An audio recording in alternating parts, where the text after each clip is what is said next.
Want to move your Spotify playlists to Apple Music without rebuilding them from scratch? Here's a super quick way to do it.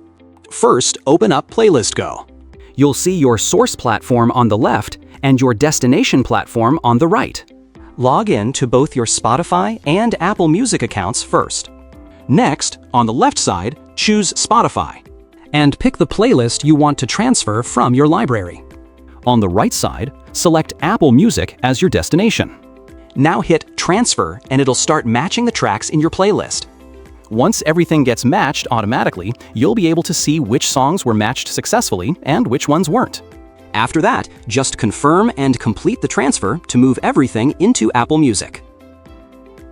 Tools like Playlist Go are fast and highly accurate, so you don't have to waste time doing this manually. And that's it. If you find this tutorial helpful, don't forget to like and subscribe for more tips.